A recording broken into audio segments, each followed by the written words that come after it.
February 1944, Pappy Boyington was still making heroic headlines as news correspondents speculated about what had happened to him. His pilots had been scattered to other fighter squadrons in order to fulfill their personal combat tour obligations, and VMF-214 was inactive for about 5 weeks. On February 9th, the squadron was reactivated at Marine Corps Air Station Santa Barbara, a station shared with a municipal airport near Goleta, California, 100 miles northwest of downtown Los Angeles. For the first time in the squadron's history, VMF-214 would be based in the continental United States. The new Black Sheep would operate in a hectic training status for a full year, all in preparation for what would eventually be its 5th combat tour. The squadron's first 4 tours had all taken place on the far side of the world, in the Solomon Islands, with many intense air battles against skilled Japanese pilots. Over the span of those 4 combat tours, VMF-214 was officially credited with shooting down 126 enemy planes and probably destroying another 34, but at the high cost of 15 pilots and 39 planes to combat as well as operational causes. The sheer volume of aerial combat gunnery had been enormous, and 11 pilots became fighter aces. The 2 tours led by the now missing Pappy Boyington had made VMF-214 famous.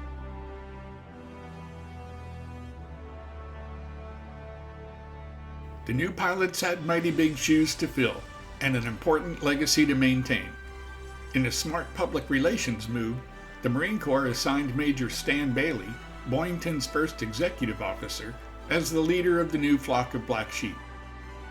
Like most Marine fighter squadrons, VMF-214 would have a roster of 40 pilots. Marine aviation was undergoing a massive expansion, and more than a few pilots received puzzling orders. Some of those assigned to VMF-214 had earned their wings in the dive bombing community, but Stan Bailey didn't have the luxury of sending them back. He needed warm bodies in the cockpit, regardless of their background, so he anointed them as fighter pilots. When the squadron underwent its initial training in F-4F Wildcats at Eva, Hawaii, 10 fighters had been destroyed or damaged beyond repair in accidents, with 1 fatality, over a span of about 6 months. The new Black Sheep at Santa Barbara would train for twice as long, in a far more powerful and unforgiving fighter, and their syllabus included something that the previous pilots had never had to consider: carrier qualification. The early model F4U-1 was deemed unsuitable for carrier operations thanks to a combination of its high performance and some design characteristics that led to an unacceptably high accident rate. Now, approximately a year later, many of those issues had been resolved. The Fleet Air arm of the Royal Navy operated Vaught's newest model of the Corsair with slightly modified wingtips and had figured out how to get the big fighters aboard consistently while lowering their own accident rate. At the same time during the summer of 1944, the Marine Corps reinstated carrier qualification training for its stateside fighter squadrons. They would be needed aboard the growing number of aircraft carriers, especially the fast carriers, now being launched by American shipyards.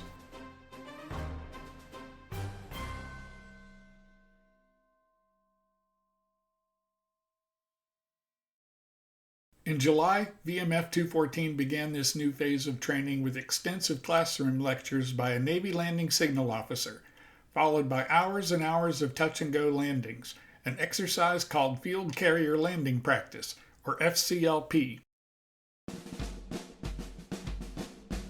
Better known as bounce drill, the training involved repetitive carrier-style approaches. Each approach was guided visually by a landing signal officer who trained the Black Sheep how to consistently touch down in a small landing area, representing the approximate size of a carrier deck, with an aggressive glide slope.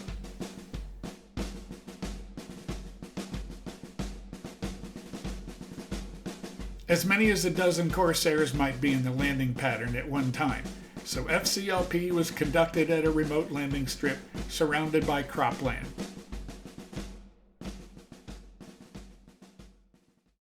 Not surprisingly, the powerful Corsairs' unforgiving nature and the pilots' overall lack of experience led to a rash of mishaps.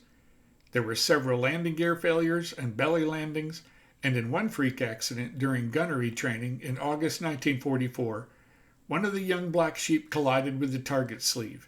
He slumped over in the cockpit, evidently hit in the head by one of the steel weights stitched to the banner. While his squadron mates watched helplessly, the uncontrolled Corsair spun down into the ocean. By the conclusion of its training at Santa Barbara, VMF-214 would lose 7 Corsairs in operational accidents, with 4 fatalities. Remarkably, this was considered acceptable at the time. Hundreds of thousands of military aviators were trained in the continental United States during World War II, and fatal accidents claimed an astonishing 21,000 lives. Approximately 7,000 of those killed were Navy and Marine Corps aviators.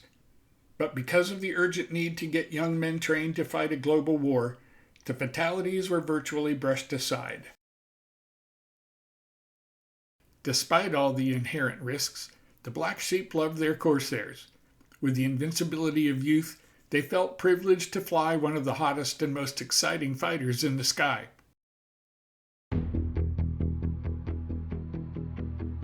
A typical training evolution, such as gunnery practice, began with ground crews loading 50 caliber ammo boxes into the gun bays of a Corsair.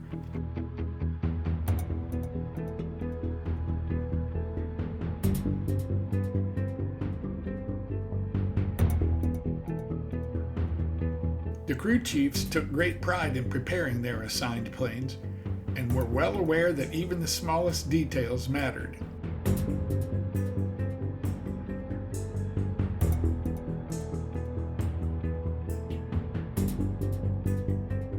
A young Marine walks out to his Corsair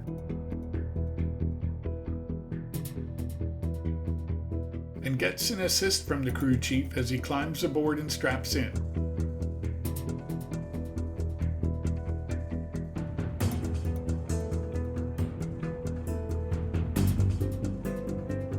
After the prop is pulled through by hand to purge excess oil from the lower cylinders, the huge Pratt & Whitney radial engine rumbles to life.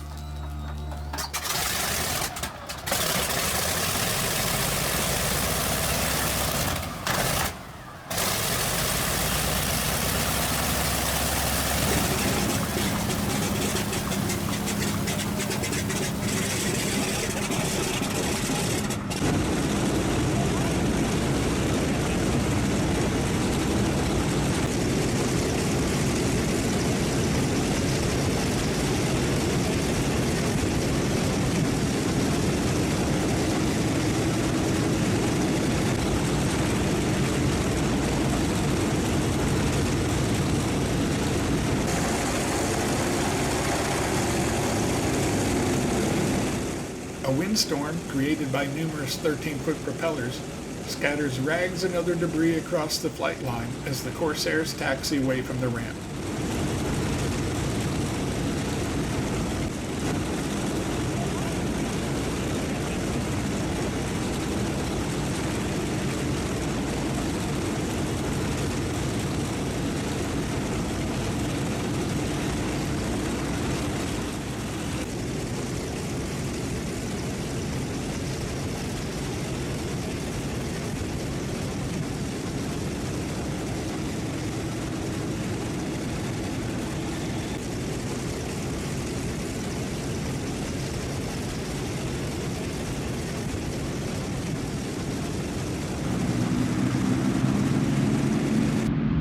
Now they accelerate down the runway and lift off from Santa Barbara, sometimes in sections of 2.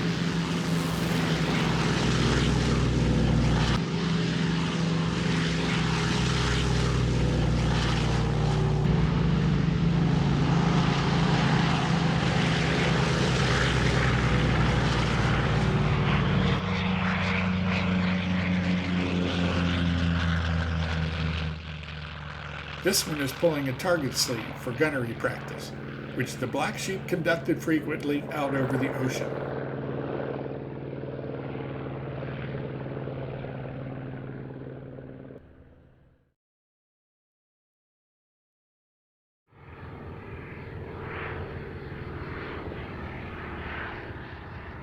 With the training mission completed, the Corsairs returned to Santa Barbara and performed sharp-looking three-point landings.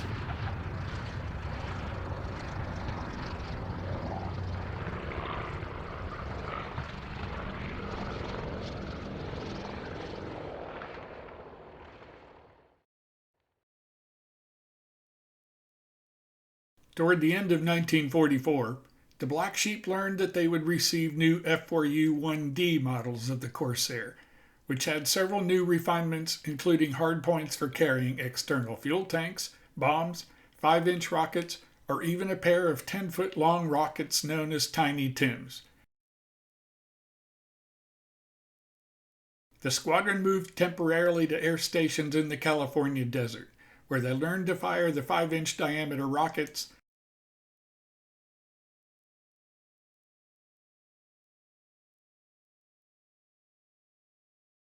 and the much larger Tiny Tims. The big rockets, almost a foot in diameter, had the destructive power of a 2,000-pound bomb and were designed for use against enemy ships and hardened structures such as bunkers. By the time the squadron completed the syllabus, the pilots had accumulated a respectable amount of experience. The new Black Sheep now faced the next big challenge, qualifying on the deck of a carrier. On December 26, 1944, VMF-214 received its first new F4U-1Ds and moved to a naval air station near San Francisco to conduct workups with Carrier Air Group 5, the air wing component assigned to the USS Franklin, CV-13. A few weeks later, they hopped across the bay to Alameda, where the fighters were hoisted aboard one of the Navy's oldest surviving carriers, the USS Ranger. A veteran of campaigns in the Atlantic earlier in the war, Ranger was now being used for carrier qualification off the California coast.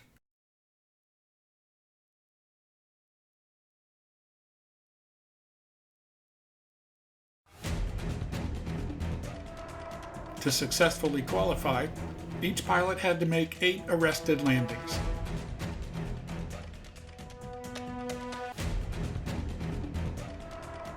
This was by far the most intense and demanding part of the training syllabus for VMF-214.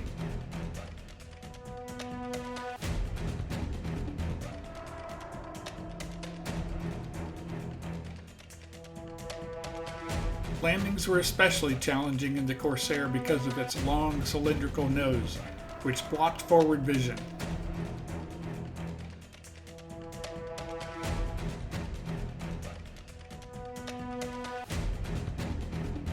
But the long hours of bounce drill paid off. All of the pilots qualified, with only one plane wrecked.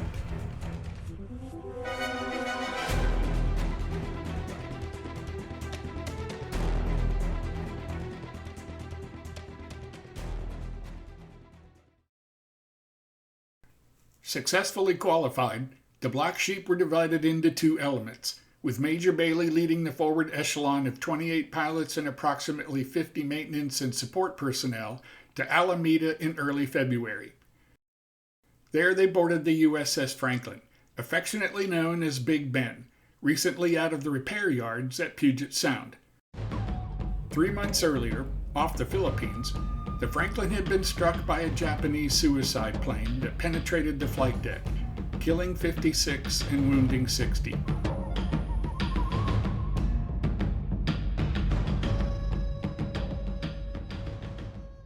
Now, the Black Sheep and their Corsairs were loaded aboard the repaired flat top. On February 7th, loaded with Army B-26s and other war material on the flight deck, the Franklin passed beneath the Golden Gate Bridge. Next stop, Hawaii. Ironically, it had been almost exactly 2 years since VMF-214 headed off to war for the first time, with F-4F Wildcats, aboard the escort carrier Nassau.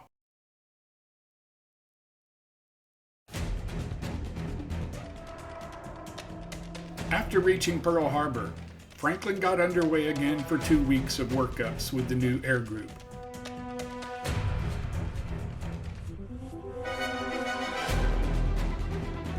But disaster struck the Black Sheep almost immediately.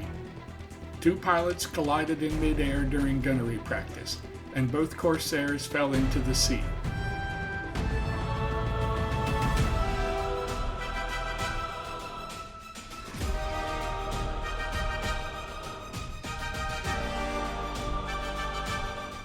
Neither pilot was recovered.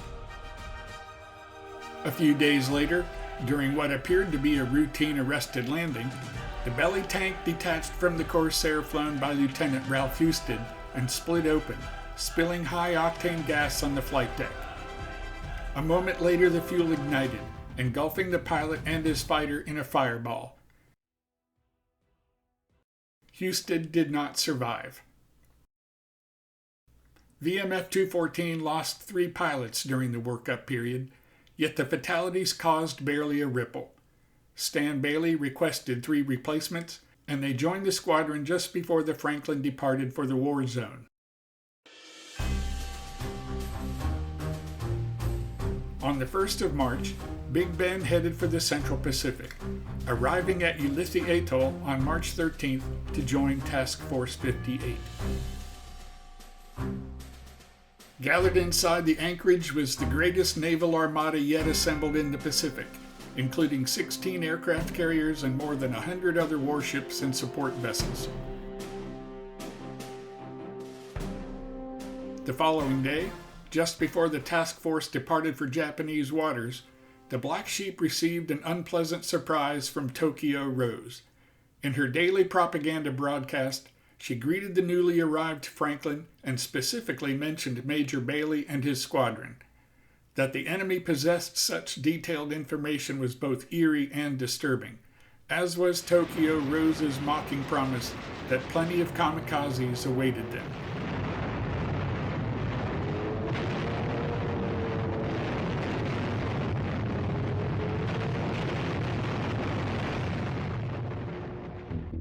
Task Force 58 sortied from Ulithi on March 14th and headed north to support the forthcoming invasion of Okinawa. 4 days later, the Armada was within striking distance of the Japanese home islands. Air Group 5 was tasked with neutralizing airfields on Kyushu, with VMF-214 serving in a fighter-bomber role. Stan Bailey led 4 divisions for the initial strike, which launched early on the morning of March 18th. The Black Sheep, each armed with 8 5-inch rockets and bombs in addition to their machine guns, packed extraordinary destructive power. Finding no enemy planes aloft over Kagoshima Airfield, the Black Sheep proceeded to Azumi Airfield, situated on the western shore of Kyushu. Incredibly, the Japanese had made no effort to disperse their parked planes, nor were there any defending fighters aloft. The Marines strafed enemy aircraft,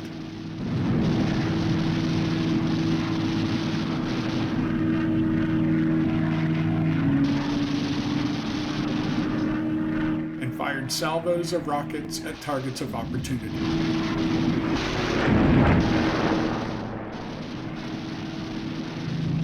After 2 passes, the Black Sheep headed back toward the carrier.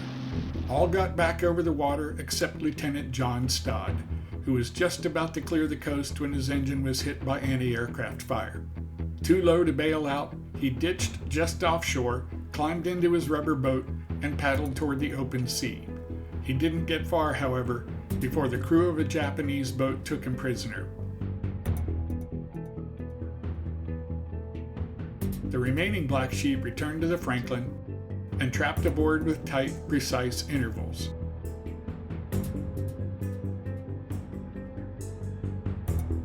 At 5:30 the next morning, March 19th, Stan Bailey led 12 Black Sheep on a fighter sweep over the main island of Honshu. At this point, the Franklin was only 55 miles off the Japanese coast.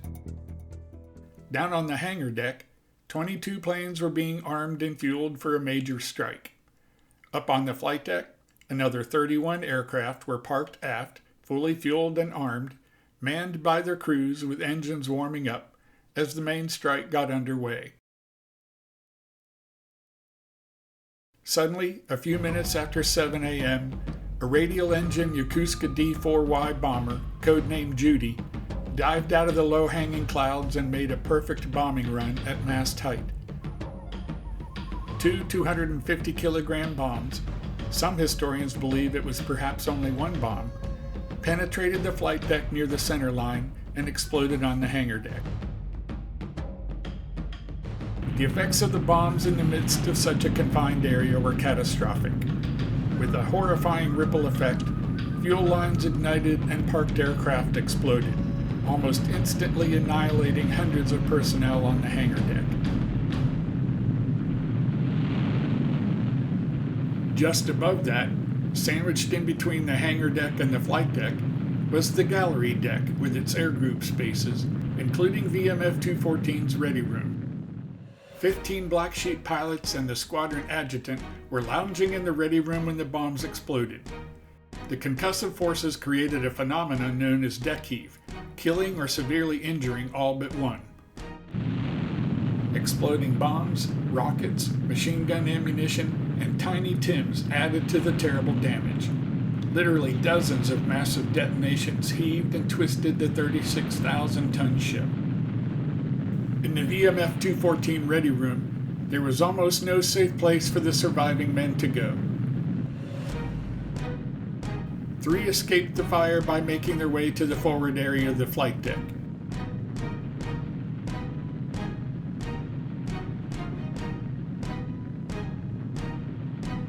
The rest jumped overboard. Some died of their wounds or drowned in the frigid water.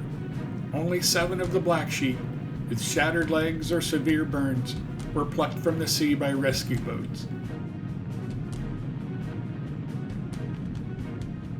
Explosions continued aboard the Franklin for hours, even as the heavy cruiser Santa Fe came alongside and jammed herself against the Franklin to pump water on the fires and rescue survivors. So much water was pumped into the gaping holes that the carrier listed heavily to starboard, which actually helped survivors transfer to the cruiser.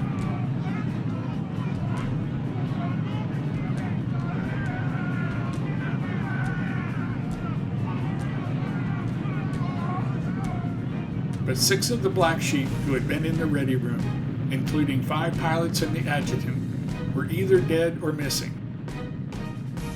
Even worse, 26 of VMF-214's maintenance and support personnel had been killed in the explosions or drowned in the water. In all, more than 900 men died in the Franklin disaster, the largest loss of life aboard any surviving ship, and second only to the battleship Arizona for the greatest loss of life aboard any ship in the history of the U.S. Navy. Incredibly, Big Ben didn't sink. The story of how the surviving members of the crew saved the ship will long be remembered as one of the most heroic efforts ever undertaken at sea.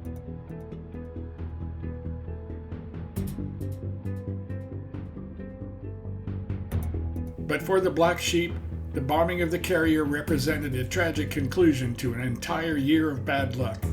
7 pilots had died during training and workups, and 1 was shot down and captured on the squadron's first mission over Japan. Only 2 combat missions had been conducted before the Franklin was hit, and the Black Sheep subsequently lost 6 more officers and 26 enlisted men in the disaster. The wounded survivors were transferred to hospital ships, then to naval hospitals at Guam and eventually Hawaii, where broken legs were mended and severe burns treated. All eventually recovered, although 1 pilot from the ready room, Lieutenant Bud Fott, had his left leg amputated below the knee. Returning to California, the forward echelon reunited with the rear element in the desert at El Centro, which had become their new home base. There, drawing strength from the legend of Pappy Boynton and the squadron's remarkable combat record in the Solomons, the Black Sheep regrouped. But for VMF-214, the war was over. Boynton, meanwhile, presumed dead, had been awarded a Medal of Honor posthumously. In fact, he was languishing in a Japanese POW camp, where he would be discovered alive and well at the end of the war. In due time, he would be repatriated to a glorious reunion in California, just as he had pledged to his black sheep in a musty tent almost 2 years earlier. He returned home to a hero's welcome and collected his Medal of Honor in person from President Harry Truman.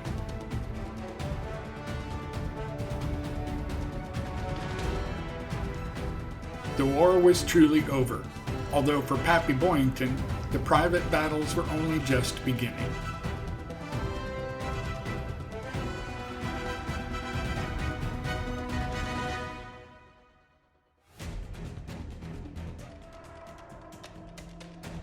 If you've enjoyed this series and would like to learn more about the Black Sheep, I wrote a 400-page combat narrative with the most comprehensive information available. The link to my website is included in the video description. Thank you for watching. I hope you'll consider subscribing.